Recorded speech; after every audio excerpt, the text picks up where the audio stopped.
बिस्मिल्लाहिर्रहमानिर्रहीम। अस्सलाम वालेकुम जी, मैं वसीम मलिक हूँ, मेरे साथ रिजवान गिलज़ई हैं। आज तारीख 22 जून दिन पीर का है। आप हमारे डिजिटल प्लेटफॉर्म्स पर तशरीफ़ लाए हैं, बहुत शुक्रिया आपका नाज़रीन। आज की इस वीडियो में कुछ अहम सियासी अमूर पर बात करते हैं जो कि बराह रास्त जुड़े हैं साबिक़ वज़ीर आज़म इमरान खान से। कल मंगल का दिन है। गुज़श्ता कुछ दिनों से वो सहाफ़ी जो कि इस वक्त मौजूदा रजीम के खासे लाडले और उनके हामी सहाफ़ी हैं, अब वो भी ये दावा करने लग गए हैं कि कहीं ना कहीं पॉलिसी डिसीजन हो चुका है कि साबिक़ वज़ीर आज़म इमरान खान से मुलाकातें बहाल की जाएं और उस सिलसिले में उनकी बहनों की मुलाकात कराई जा सकती है। अब ये क्या पॉलिसी डिसीजन है, पाकिस्तान तहरीक इंसाफ इस हवाले से क्या समझती है, और कल मंगल का दिन है, क्या कोई मुलाकात करवाई जाएगी या नहीं करवाई जाएगी, इस सिलसिले में गुफ्तगू करेंगे। और फिर बात करेंगे, आज बुशरा बीबी की साहबजादी ने एक होम डिपार्टमेंट पंजाब को दरख्वास्त दी है और उसमें बुशरा बीबी को अडयाला जेल में आंख का आर्जा क्यों लाहक हुआ, उसमें कौन जिम्मेदार है, किस अहलकार का नाम लिया गया जिसके बारे में ये दावा किया गया है कि वो बुशरा बीबी के साथ नारवा सलूक रखते हैं। उनकी दरख्वास्त में कुछ अहम तरीन दावे जो हैं वो किए गए हैं जो खासे तशवीशनाक और अफसोसनाक हैं, वो भी आपके सामने रखेंगे। और फिर आखिर में कुछ डिस्कस करेंगे जनाब के सुहेल आफरीदी साहब। उनके ऊपर ये इल्ज़ाम है कि शुरू के दिनों में तो वो खासा ललकारते थे, बाद में उनका इस्टाब्लिशमेंट के साथ एक ऐसा वर्किंग रिलेशन कायम हुआ कि वो इमरान खान या पाकिस्तान तहरीक इंसाफ की उम्मीदों पर पूरा नहीं उतर रहे। बजट भी उन्होंने दे दिया। अब सवाल ये है कि क्या वो एक मरतबा फिर अपनी कोई पॉलिसी तब्दील करेंगे, क्योंकि वर्किंग रिलेशन कायम होने के बावजूद उनकी इमरान खान साहब से मुलाकात तो हो नहीं सकी। उनकी रिहाई इमरान खान साहब की वो तो खासी दूर की बात है। और फिर इसी तनाजुर में कि ये आजकल रिजवान गिलज़ई साहब ने खबर दी कि इमरान खान साहब के साथ बराह रास्त मुज़ाकरात का कोई सिलसिला शुरू हुआ है। उसके बाद हमने देखा फ्लोर ऑफ हाउस वज़ीर आज़म और अपोजिशन लीडर मुसाफा करते हैं, पीटीआई गवर्नमेंट से मिलती है और ये कहा जाता है कि शायद अब बाहर भी मुज़ाकरात जो हैं वो होने लग गए हैं। बैरिस्टर गौर साहब ने आज उस हवाले से तस्दीक या तरदीद किन अल्फाज में की है। और फिर आखिर में पंजाब की गवर्नेंस का एक छोटा सा खुलासा मैं आपके सामने रखूँगा एक वाक़े के ज़रिए, जिससे आपको अंदाज़ा होगा कि यहाँ ठंडे एसी वाले कमरों में हमारे मेन स्ट्रीम टेलीविजन पर कुछ एंकर हजरात जो हैं वो टाइट कोट लगा कर और मरीम नवाज शरीफ साहिबा के खूब कसीदे पढ़ते हैं गवर्नेंस के हवाले से। एक मॉडल आपकी पेशवी खिदमत। वीडियो का बाकायदा आगाज़ करते हैं। रिजवान गिलज़ई साहब, कल मुलाकातों का दिन है। हाँ जी। आप ये दावा करते, कोई और ये दावा करता, तो चले हम कहते कि शायद पाकिस्तान तहरीक इंसाफ जो है उसकी तरफ से ये खबर चली गई। ये तो अब वो सहाफ़ी ये दावा कर रहे हैं जो कि इस रजीम के खासे क्लोज हैं, जो कि आके धमकियां देते थे कि अच्छा जो खबर सहाफ़ी का काम खबर देना है ना, वो खबर की बजाय धमकी देते हैं।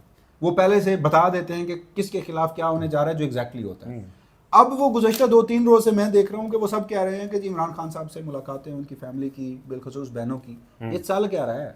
अच्छा, मैं चाहता हूँ पहले ज़रा आप बुशरा बीबी की बेटी की दरख्वास्त जो है वो ज़रा पढ़ लें, क्योंकि उसमें उन्होंने बड़े 2-3 चीज़ें बड़ी इंपॉर्टेंट की हैं और उनके जो सलूक उनके साथ किसी एक खातून को, मरीम नामी की खातून है, वैसे मरीम नाम का जो है ना वो बड़ा, वैसे बुशरा बीबी से जो मुलाकातें रुकी थी वो मरीम रियाज भट्टू साहिबा, गवर्नमेंट ने ये बताया था कि वो ट्वीट कर देती हैं, तो मरीम नामी खातून जो कि ऑब्वियस है उनकी बहन है, उनकी वजह से उनकी मुलाकातें रुकी। और अडयाला जेल में उनके साथ जो सलूक रखा जा रहा है उसमें भी बुशरा बीबी की जो बेटी हैं उन्होंने मरियम, ये कोइंसिडेंटली वैसे मैं कह रहा हूँ। अच्छा, तीसरी मरियम। तो जनाब इन्होंने आज लिखा है होम डिपार्टमेंट को पंजाब के, जिसमें वो कहती हैं कि जेल में वालदा के साथ जो नारवा सलूक है उस पर उन्होंने संगीन इल्ज़ाम आयद किया है और वो कहती हैं कि तहकीकात होनी चाहिए। और जेल सुप्रीडेंट को भी ये ख़त लिखा है और तादीबी कार्रवाई के हवाले से भी कहा है। मुबशरा खावर मानिका ये लिखती हैं कि 22 मई को जेल में मेरी आखिरी मुलाकात के दौरान मुझे मेरी वालदा ने जेल अमले की मुजरमाना गफलत और गैर इंसानी रवैये से मुतालिक बताया, बिलखसूस एक खातून जिसका नाम मरियम है और जिसे वालदा के मामलात पर कंट्रोल दिया गया है। इसके रवैये के नतीजे में वालदा को मुख्तलिफ सेहत के मसाइल पेश आए, जिनमें एक रेटिनल बीमारी थी, यानी उनकी जो आंख का आर्जा लाक हुआ था। वो कहती हैं कि जिसके लिए सर्जरी की नौबत आई। मेरी वालदा को जेल में तैनात इस अमले की रुकन मरियम का पूरा नाम भी मालूम नहीं। मज़कूरा मरियम बीबी फ़ीमेल स्टाफ की सरबराह है जो वालदा से डील करती हैं।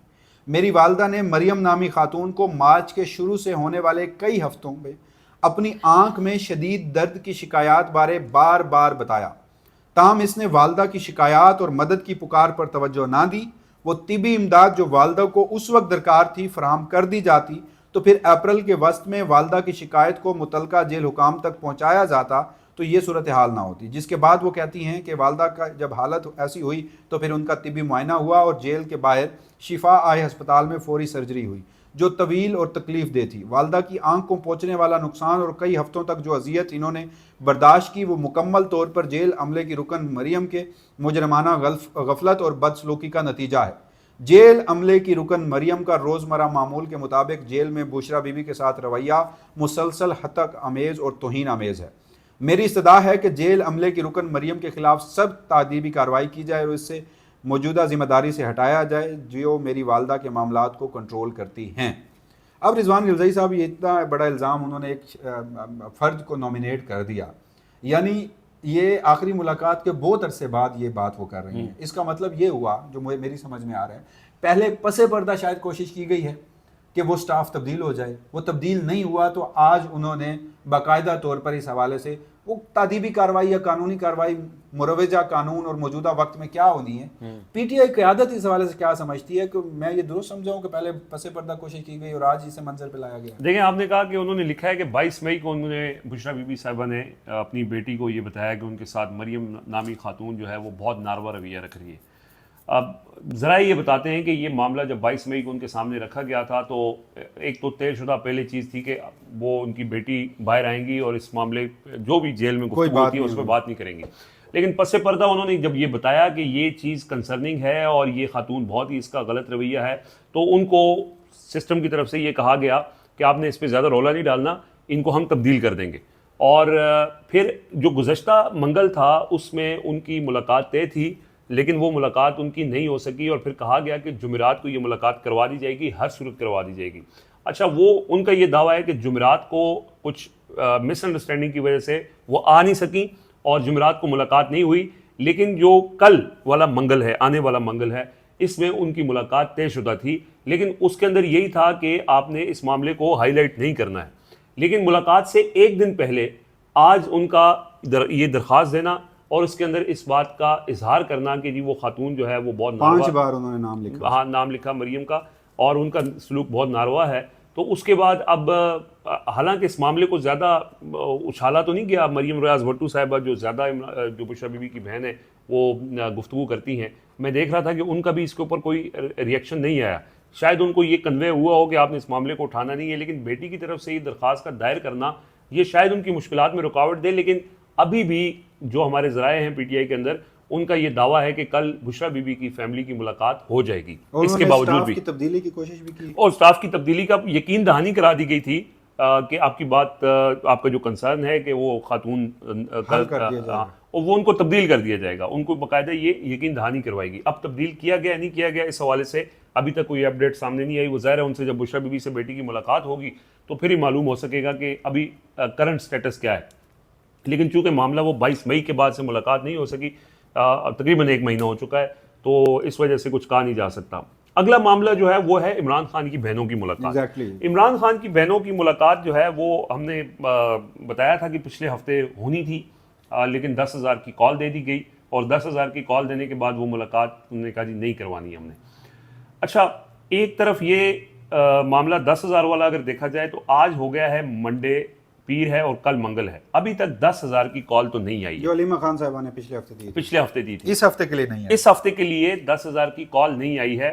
हो सकता है जब हम वीडियो कर रहे हैं तो इसके बाद कॉल दे दी जाए एक रात पहले, लेकिन पिछली कॉल जो है वो 1-2 दिन पहले अनाउंसमेंट ही होती है। लोग कौन से 10,000 लोग आ जाते हैं, लेकिन शायद वो, लेकिन दूसरा ये कि वो उन्होंने कल जाना जरूर है वहां पे। लेकिन ये भी मैं ज़राए हमें भी बताते हैं कि उनकी मुलाकात का कल कोई इम्कान नहीं है। ये नहीं है कि उनकी मुलाकात बुशरा बीबी की बेटी का है, लेकिन इमरान खान की बहनों की मुलाकात ये पीटीआई के ज़राए बताते हैं। दूसरे ज़राए जो कहते हैं ना जी, उसकी वजह मैं आपको बताता हूँ कि ऐसा क्यों कह रहे हैं। देखिए, ये हमने खबर दी 4 जून को खबर दी, फिर उसके बाद 11-12 को के एक इमरान खान से डायरेक्ट इंगेजमेंट हो रही है। अब वो इंगेजमेंट आगे बढ़ी तो 11-12 वाली मुलाकात भी हुई और उसमें भी कुछ ज़राए का ये दावा है कि वो मुलाकात यानी उसमें कुछ मस्बत इशारे हैं और आने वाले दिनों में मज़ीद भी मुलाकात हो सकती है। हो सकता है कि इस दौरान मुलाकात हो भी गई हो, जब 1-to-1 मुलाकात की होती है इस तरह की, तो उसकी तफसीलात नहीं भी सामने आती। आप उस मुलाकातों का जिक्र कर रहे हैं जो इमरान खान से किसी शख्सियत की बरह रास्त हो रही है और इसी कोशिश के नतीजे में ये सारी चीज़ें हो रही हैं। मसलन इसी कोशिश के नतीजे में फिर ये जो कासालेस जिनको आप कहते हैं, ये टाउट्स कहते हैं, इन्होंने ये कहा कि इमरान खान को रियासत ने एक और मौका देने का फैसला कर लिया। ये हर कुछ अरसे बाद जब भी इमरान खान से इंगेजमेंट शुरू होती है, ये थोड़ा सा उनको लगता है कि बात करनी चाहिए, वो कहते हैं जी एक और आखिरी मौका देने की मौका दिया जा रहा है। होता ये कि हर बार इमरान खान के एक ही जवाब होता है, वो फिर जवाब मामला आगे नहीं बढ़ता और फिर कुछ अरसा खामोशी रहती है, फिर कहा जाता है कि एक बार फिर आखिरी मौका उनको दिया जा रहा है और इस बार उनको ये ऑफर किया जा रहा है। ऑफर सिंपल सी है कि इमरान खान जो है वो एक डील करें और जेल से बाहर आएं और अपनी बारी का इंतजार करें। इस ऑफर को इमरान खान कबूल नहीं कर रहे, अब की बार भी यही ऑफर है। अब लेकिन जो कुछ चीजें पॉजिटिव जो हमने बयान भी की, उसके नतीजे में हुआ ये कि अगर तो ये चीजें किसी मंतकी अंजाम तक पहुंचती हैं तो वो जो हमारी निज़ाम है या रियासत है वो ये समझती है कि इसको हमने कोई पॉलिटिकल कवर देना है, तो उस सिलसिले में वज़ीर आज़म साहब जो है वो अपोजिशन को मुज़ाकरात की ऑफ़र करते हैं। पीटीआई वालों के पास वो चल के भी आते हैं। यानी अगर इसको मैं रिलेट करूं तो इससे पहले एक मरतबा ऐसा हुआ कि जब बाज़ाब्ता तौर पर अपोजिशन और हुकूमत मुज़ाकरात की मेज़ पर बैठे, उसको अनाउंस भी किया गया। ये वो मौका था कि जब अभी शोर था बड़ा कि जी सदर ट्रंप आएंगे, इस रजीम के लिए खासी मुश्किलात होंगी, और वहाँ से कुछ कांग्रेसमैन जो हैं वो रोज़ाना की बुनियाद पर ट्वीट्स भी कर रहे थे, और पीटीआई के ओवरसीज़ के जो लोग बैठते हैं वो इस हवाले से बड़े बड़े दावे भी कर रहे थे। आल्दो कि उस वक्त भी हमारा मौक़िफ़ कुछ और था, तो कहीं ना कहीं गवर्नमेंट भी पैनिक में थी और बाज़ाब्ता तौर पर मीडिया को भी ये कहा गया था कि आप सदर ट्रंप के खिलाफ कोई बात ना करें। अभी शायद हमारी इस्टेब्लिशमेंट का ट्रंप इंतज़ामिया के साथ वो वर्किंग रिलेशन नहीं था जो आज है, तो उस वक्त कहीं इमरान खान साहब से इंगेजमेंट हुई थी और वो इंगेजमेंट बाद में सामने भी आई जब ओवरसीज़ को लाया गया और इमरान खान साहब से कुछ मुलाकातें करवाई गई। देखिए ओवरसीज तो आए थे उस दौर में अक्टूबर में, हाँ, तो और नवंबर के अंदर फिर इमरान खान के साथ डायरेक्ट एक हमने ये खबर रिपोर्ट भी की थी कि बैरिस्टर गौहर साहब पेशावर में जब वो फील्ड मार्शल आसिम मुनीर से मिले थे और उसके बाद जो एक डील ऑफर हुई थी वो बैरिस्टर गौहर साहब इमरान यानी जब वहां अडियाला वाले के साथ बराह रास्त एंगेजमेंट होती है तो उसके कवर के लिए एक तो रिपीट टेलीकास्ट रिपीट टेलीकास्ट हो रहा है। एग्जैक्टली रिपीट टेलीकास्ट जैसे पहले हुआ था कि जो आपने जिस एक टाउट का हवाला दिया था उसने खबर दी कि कहा यह गया कि इमरान खान की दो बहनों को माइनस सलीमा खान यानी नूरीन खान साहिबा को कहता रियासती कासालेस हूं, नहीं मैं टाउट कहता हूं, हाँ मतलब आपसे मैं इख्तिलाफ करता हूं वो उस वक्त 2 दिसंबर को उज़मा खान साहिबा की मुलाकात इस यकीन दहानी के ऊपर कराई गई थी कि उज़मा खान साहिबा इमरान खान से मुलाकात करने के बाद बाहर आके कोई मुतनाज़ा गुफ्तगू नहीं करेंगी, इमरान खान की मुतनाज़ा गुफ्तगू को रिपीट नहीं करेंगी। तो मंगल के दिन 2 दिसंबर को उनकी मुलाकात के बाद जुमेरात के दिन 4 दिसंबर को वज़ीर आला खैबर पख्तूनख्वा सुहेल आफरीदी की मुलाकात भी हो जानी थी। ये रिपीट टेलीकास्ट का फिर डाउट्स बता रहे हैं कि अगर उस दिन वो बाहर आकर फील्ड मार्शल के खिलाफ जो इमरान खान साहब की गुफ्तगू थी उसको रिप्रोड्यूस ना करती, या जो एक ही शर्त होती है ना वाइट शर्त, गवर्नमेंट के खिलाफ इमरान खान साहब क्या कह रहे हैं, अपनी पार्टी को क्या हिदायत दे रहे हैं, उससे उनको मसाइल नहीं है। तो आप ये कह रहे हैं कि अगर मंगल को हो जाती तो फिर सुहेल आफरीदी साहब से भी मुलाकात जुमेरात को हो जाती। वही बात अब वो आउट कर रहा है ना, यानी अब भी अगर इमरान खान वो कहते हैं कि मुलाकात हो जाए, 2 बहनों की माइनस सलीमा खान की अगर मुलाकात हो जाए तो सुहेल आफरीदी साहब की मुलाकात सुहेल आफरीदी साहब की भी हो जाएगी। ये वो कहते हैं कि आपकी तरफ से हम ये देखेंगे कि आपका रवैया कैसा है। वो पहले दिन से यही कह रहे हैं कि आपका रवैया ठीक होगा तो आपको रिलीफ मिलेगा। आप अगर बदमाशी कर, जिसको वो बदमाशी कहते हैं कि आप अगर 10,000 लोग इकट्ठा कराना करेंगे, लॉन्ग मार्च करेंगे, बजट मंजूर नहीं करेंगे, हमें धमकी लगाएंगे तो हम आपकी बात नहीं करवाएंगे। लेकिन एक टेस्ट के तौर पे एक बार फिर दोनों बहनों की मुलाकात करवा दी जाएगी। अगर बहनें बाहर निकल के वो गुफ्तगू रिपीट नहीं करती तो फिर सुहेल आफरीदी की भी मुलाकात करवा दी जाएगी और वहाँ से मामला आगे बढ़ेगा। ये वो जो टाउट कह रहा है वो खबर ये पहले भी यानी ऑप्शन मौजूद था और एक ऑप्शन एक दफ़ा फिर सामने रखा गया है। ये पिछले हफ्ते मैंने खबर दी और लोगों ने कहा कि ये आपने इल्ज़ाम भी लगाया है कि ये ऑप्शन पिछले हफ्ते भी था कि नूरीन खान साहिबा जाएं, मुलाकात करें और मुलाकात में अगर कोई मुतनाज़ा बात नहीं करती हैं तो फिर आगे फर्दर चीज़ें ईजी हो जाएंगी। लेकिन वो उन्होंने नहीं मानी बात। अब जो है वो एक बार फिर ये चीज़ें चल रही हैं, लेकिन इस बात के ऊपर अभी तक इमरान खान की फैमिली की तरफ से कोई रिस्पांस नहीं आया है कि क्या वो इसके ऊपर आमादा हैं क्या वो माइनस सलीमा खान 2 बहनें जाके मिलेंगी और बाहर आके गुफ्तगू नहीं करेंगी इस बारे में? पहले भी माइनस सलीमा खान के मुलाकातें हुई, हाँ। लेकिन अलीमा खान की तो इसलिए रोकी थी ना कि वो बाहर आके यानी बकौल उनके शैतानी करती है। अच्छा, फिर भी अलीमा खान साहिबा कुछ और अल्फाज के साथ बात वही करती थी जो अल्फाज उनके अपने होते थे। करक्स इमरान खान साहब की गुफ्तगू का था। हाँ। डॉक्टर अज़मा खान जब से जाने लगी हैं, जो इमरान खान साहब कहते हैं वो आप पटियाला जेल के बाहर आते हुए उनके विजुअल्स देखें ना, वो उनको याद कर रही होती हैं और वो जो इमरान खान साहब ने कहा होता है वो हर बार एग्जैक्टली वही रिपीट करती है। इसी दफा इस दफा उन्होंने कहा, तीसरी जो नौरीन खानम साहिबा हैं वो जरा थोड़ी सी लगती हैं मासूम सी, तो उन्होंने कहा चले उनकी करवा देते हैं, शायद वो बाहर आते आते भूल जाए। इमरान खान ने कहा। अच्छा जी, एक तो ये मामला है। दूसरा ये है कि ये जो हुकूमत ने मुज़ाकरात शुरू किए ना, ये इस बात की इंडिकेशन है, वही अगेन रिपीट टेलीकास्ट है कि अगर कोई चीज़ वहाँ से पॉजिटिव होती है तो फिर उनको एक क्रिटिकल करना तो सुहेल अफरीदी साहब ने था। आल्दो के इमरान खान साहब ने मुज़ाकरात या कॉल की जो आखिरी गुफ्तगू 2 दिसंबर की भी थी वो अचकज़ई साहब और अल्लामा राजा नासिर अब्बास साहब के सपोर्ट की। उसके बाद फिर जब दिसंबर में तोशाखाना 2 की सज़ा सुनाई गई तो सलमान सफदर साहब के ज़रिए जो स्टेटमेंट बाहर आया कि सुहेल अफरीदी स्ट्रीट मूवमेंट की तैयारी करे, वो उन्होंने तैयारी के सिलसिले में पंजाब, बलूचिस्तान, सिंध वो गए, पख्तूनख्वा में भी रैलीज़ निकाली। तो पीटीआई के लोग उम्मीदें वाबस्ता करके बैठे थे सुहेल अफरीदी साहब से। सुहेल अफरीदी साहब का बाद में एक वर्किंग रिलेशन कायम हो गया और उसके बाद मुलाकातें भी होने लगीं और वो उस तरह के स्टेटमेंट या उस तरह स्ट्रीट मूवमेंट और बाकी मामलात भी नहीं उन्होंने छोड़ दिए। तो अब ये सब कुछ जो हो रहा है, ये सुहेल अफरीदी साहब भी इस पे ऑन बोर्ड हैं या वो कहीं रेलेवेंट हैं या वो बिल्कुल इरेलेवेंट कर दिए गए हैं, ये सब में उनका कोई किरदार है? क्योंकि आखिरी उनकी मैं स्पीच देख रहा था बजट के बाद, कहीं वो बोले तो उसमें वो मुझे थोड़ा सा फ्रस्ट्रेटेड भी लग रहे थे, गुस्से में भी लग रहे थे, जैसे वो ये समझते हों कि जी मैंने सब कुछ करके देख लिया, मुफाहमत भी करके देख ली, रिहाई तो दूर की बात। जो पीटीआई के दीगर, उनका जिक्र रिजवान गिलज़ई साहब वैसे ऑनेस्टली बहुत कम होता है, पंजाब के जो 5 असीरान हैं मरकज़ी और वैसे तो हज़ारों की तादाद, सैकड़ों की तादाद में है, वो 286 साल कैद जो है वो डॉक्टर यास्मीन हैं, उमर सरफराज चीमा, शाह महमूद कुरैशी साहब को बरी, तो इस पर हम अलग से गुफ्तगू ज़रूर करेंगे। लेकिन मुलाकात भी नहीं हुई, हस्पताल मुंतकिल भी नहीं हुए, रिहाई सुहेल अफरीदी और मुफाहमत भी हुई और फ़ायदा भी ना हुआ। देखिए, एक आपने कहा कि क्या वो ऑन बोर्ड हैं। देखिए, 2 लोग मुकम्मल तौर पे ऑन बोर्ड हैं इस सारे जो पस पर्दा मुज़ाकरात चल रहे हैं। उसके अंदर एक नाम है बैरिस्टर गौहर साहब का, जो हमेशा होते हैं, और दूसरे जो है वज़ीर आला खैबर पख्तूनख्वा सुहेल अफरीदी हैं। सुहेल अफरीदी के हवाले से लोग ये कहते हैं कि इनको तब्दील इसलिए किया गया था कि इनको मज़ाहमत के लिए लाया गया था, इनको इनके ज़रिए मुफाहमत नहीं करवानी थी।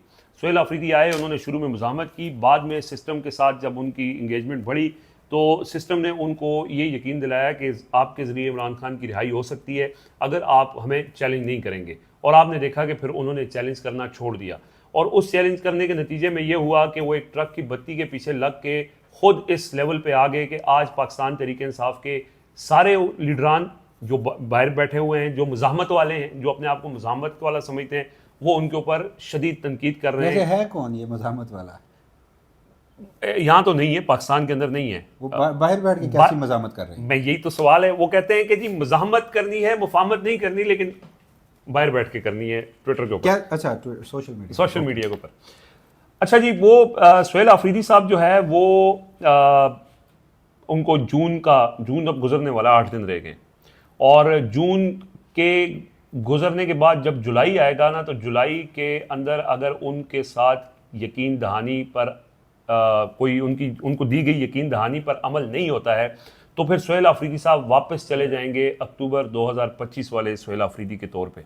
और उन्होंने इस हवाले से जो है वो अपनी जहन बना लिया है, तैयारियां शुरू कर दी हैं, और उनको यही लगता है, ये पहले भी हम ये बात कर रहे थे कि उनको पहले भी ये लगता था कि इमरान खान की रिहाई उस वक्त तक या उसके लिए जब तक हम एक प्रेशर बिल्ड नहीं करेंगे अवामी सतह पे स्ट्रीट मूवमेंट के जरिए, तब तक इस हुकूमत के ऊपर प्रेशर नहीं डलेगा और वो बिल्कुल स्मूथ तो तैयारियां वही हैं। वो आज़ादी या मौत वाला एक कंटेनर एक दिन सामने आया और उसके बाद वो फिर वापस अब उसी को देखें। आखिरी ऑप्शन तो फिर यही है ना, मतलब मुज़ाहमत का आखिरी ऑप्शन क्या है?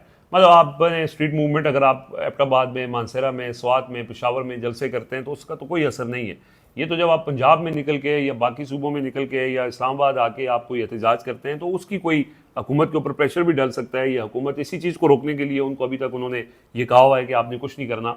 तो सुहेल अफरीदी के पास ना अगले 2 हफ्ते हैं, और या तो वो जो ट्रक की बत्ती है उसके नतीजे में उनको कुछ हासिल हो जाएगा जिसके इम्कानात अभी तक कोई नज़र नहीं आ रहे। हालांकि वो उनको जो जिस तरह से वो खामोश होकर बैठे हुए हैं। फिर ये वही जुलाई है जो जून के बाद वही जुलाई है जो सुहेल बड़ाई साहब वाला जुलाई था। सुहेल बड़ाई साहब तो ये कह रहे थे कि हुकूमत के लिए हुकूमत का जवाल इस जुलाई में शुरू हो जाएगा, लेकिन अभी तक की जो सिचुएशन है, यानी बजट भी उन्होंने मंजूर कर लिया अच्छे बच्चे बन के, और उन्होंने अच्छे बच्चे बन के जून भी गुजार लिया, लेकिन उस सब के बावजूद हालात ये हैं कि चीज़ें वहीं पे खड़ी हैं जहाँ पे थीं। तो अब उनके पास मेरे ख्याल में कि ऑप्शन और कोई नहीं रह जाता। और ये भी एक हकीकत है कि जब वो मफाहमत छोड़ के मज़ाहमत की तरफ आएंगे तो सबसे पहला ख़तरा ये होगा कि उनको कुर्सी से हाथ धोना पड़ेगा। तो अब क्या वो इस सिचुएशन के अंदर अपनी कुर्सी कुर्बान करेंगे, यानी उनको इधर इलेक्शन कमीशन से एक फ़ैसला आना है या वो आईनी अदालत से कुछ फ़ैसला आना है और उनको फारिग करवा दिया जाना है, तो यानी निज़ाम के लिए एक नया चैलेंज क्रिएट हो जाएगा। तो उनके पास ऑप्शन महदूद हैं। अब महदूद क्या है, कोई है ही नहीं। अब ये दिन गुजारने जो अगर जून तक की ट्रक की बत्ती है नहीं होगा तो फिर जुलाई में उनको एक ही मुज़ामत का रास्ता इख्तियार करना पड़ेगा, और इसके अलावा फिर उनके पास ऑप्शन ही कोई नहीं है। और इस हवाले से ज़राए का ये कहना है कि मतलब कुछ जो है वो किसी लेवल पे मुशावरत या तैयारियां जो हैं वो शुरू हो चुकी हैं कि अगर इस हुकूमत ने एक बार फिर इसको ट्रक की बत्ती ही के ऊपर उनको लगाए रखा तो फिर वो एहतजाज के अलावा और किसी चीज़ के ऊपर फिर नहीं मौका देंगे। और ये जो सारी पस पर्दा कोशिशें हो रही हैं इसके नतीजे में कुछ भी हासिल ना हुआ तो फिर आखिरी ऑप्शन एहतजाज का ही है। तो मेरे ख्याल में फिर पीटीआई को एहतजाज की तैयारी करनी चाहिए, क्योंकि जितनी भी डेवलपमेंट्स हो रही हैं उसका कोई सब्सटेंशियल रिलीफ इमरान खान छोड़ें, बुशरा बीबी छोड़ें, पीटीआई के जो दीगर असीरान हैं, कोई सीबीएम्स या इस तरह से लाहौर वालों के खिलाफ तो फैसला आ गया नज़र बिल्कुल नहीं आ रहा, ना ही ऐसी सूरत हाल जो है वो डेवलप होती नज़र आ रही है। तो बहरहाल ये कुछ अपडेट्स थी। अगली वीडियो तक इजाज़त दीजिएगा। अल्लाह निगहबान।